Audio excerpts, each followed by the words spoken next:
What is up everyone, Ash here, today bringing you my first impressions of Alabaster Dawn after playing the demo that's available on Steam.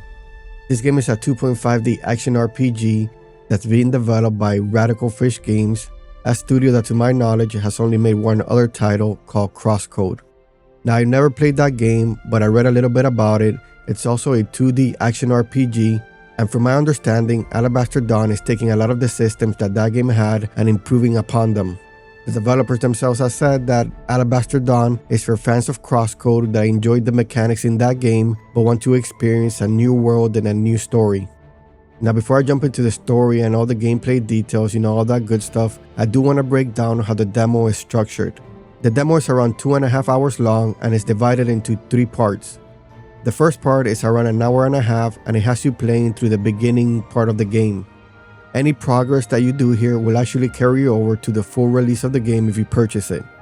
The second part is around 30 minutes long and it has you playing through a higher level zone just so that you can experience some higher level combat mechanics.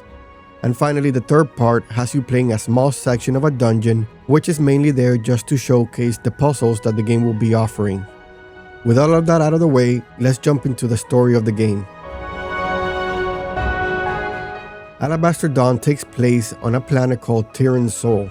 At the very start of the game, you see the planet being attacked by some form of alien-like life form called Nyx. To escape the devastation that is being caused by Nyx, the humans run into shelters where they fall into a sort of cryogenic sleep. At some point, a group of heroes awaken, and with the blessing of the gods, they set out to defeat Nyx. However, right before they're about to achieve their goal, all the blessings that they have received from the gods disappear and they are left powerless. We don't really see what happens to them, but I'm sure that's going to be one of the mysteries that will be unraveling. After that happens, we finally get to see the main character, Juno, awakening in one of those shelters that I mentioned before. Juno was actually one of the chosen hero, but for some reason she became an outcast. As Juno steps out of the shelter, she sees that the world is still a wasteland corrupted by Nyx. Juno doesn't understand what has happened, but she finds a companion called Cabbage that provides some information and tells her that the gods are still silent. So from this point on, Juno sets out into the world to defeat Nyx, awaken the sleeping humans, and figure out what has happened to the gods. Now the story starts off pretty slow and there is no voice acting in the game, so you will be reading a lot, which I know is a turnoff for some people. The game is promising around 20 to 60 hours of story content, so it is normal that it starts off slow as it builds up into something grander. The good thing is that even though the narrative starts off pretty slow, I actually thought that the combat and the gameplay itself was pretty good and it kept me entertained throughout the whole demo. The combat felt snappy and responsive, and each blow that I landed on the enemies felt satisfying. At the start of the game, you only have a sword, but later on you unlock different weapons. For example, you get a hammer that is especially useful to deal with armor and shielded enemies. You can create weapon loadouts and switch between them instantly during combat, which is actually a necessity as some enemies will have a shield that you need to deal with the hammer and then switch to your sword to perform a different combo. Each weapon also levels up and has its own skill tree, which you can put skill points into to unlock new combos and new abilities. On top of that, you will also get ranged weapons. At the start of the game, you get a crossbow, and later on in the demo, you get a chakram. These are necessary tools, as in some encounters, enemies are outside melee range, and you will need to use your crossbow or whatever other ranged weapon you have equipped to deal with them. The chakram specifically was also used throughout the second and third part of the demo to solve some puzzles that reminded me a lot of old school Zelda games. The game does let you play with a controller or mouse and keyboard, but personally I enjoyed playing with mouse and keyboard the most. This is mainly because you manually have to aim your range attacks, and to me, aiming with a controller just feels horrible. That's why in any game that involves any sort of manual aiming, I will always play with a mouse and keyboard. You also get your standard defensive moves, you get a dash and you get a block with a timing component. For example, if you block normally, you take some damage, but if you time it correctly and block right before an enemy's attack hits you, you won't take any damage. On top of that, certain range attacks can be reflected back to the caster if you time your block correctly.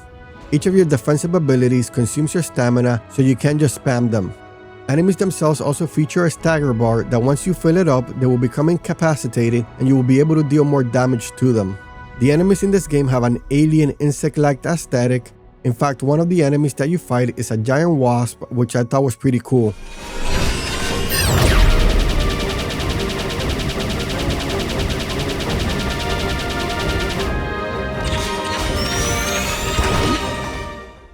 Apart from that one, the demo featured 3 other bosses, one that I would consider to be a major boss, and the other 2 seem to be like mini bosses, since to me they seem to be reskins of the regular enemies that you encountered.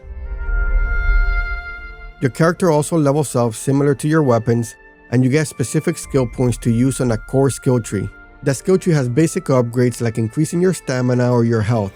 The game also has a gem system that you can equip in various slots on your character and your weapons to get benefits such as increasing your health or damage, on top of getting special effects such as increasing the amount of stagger damage that you deal to enemies. Now, I don't want to get too deep into each system that the game has because there are a lot, but the game will also feature a cooking system that grants you buffs, and you will also be able to craft your own gems, which wasn't available in the demo, but by reading the item descriptions, it's obvious that it will be in the game.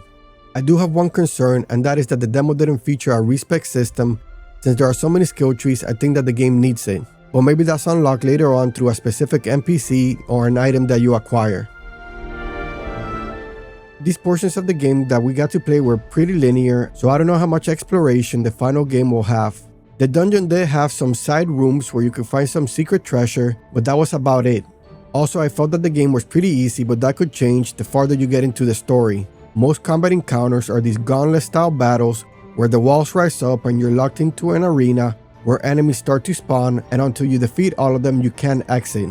For those that are just interested in experiencing the story, the game does offer some accessibility options, such as reduced combat speed, which means enemies will attack you less often. You can also reduce the damage that you take, as well as lower enemy life. Overall, I enjoyed my time with Alabaster Dawn, especially because of the way that the combat feels. The game is set to launch into early access at some point in the future, even though a specific date hasn't been given. They also haven't said how much it will cost, but CrossCode, the previous game that they made, cost $20, so I would assume that Alabaster Dawn will fall somewhere near that price point. With all of that said, that's gonna be it for this video. If you guys enjoyed it, please drop a like and subscribe to the channel for more content.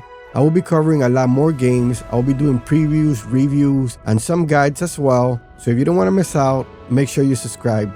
Thank you all so much for watching. I really appreciate all of you, and I'll catch you in the next one.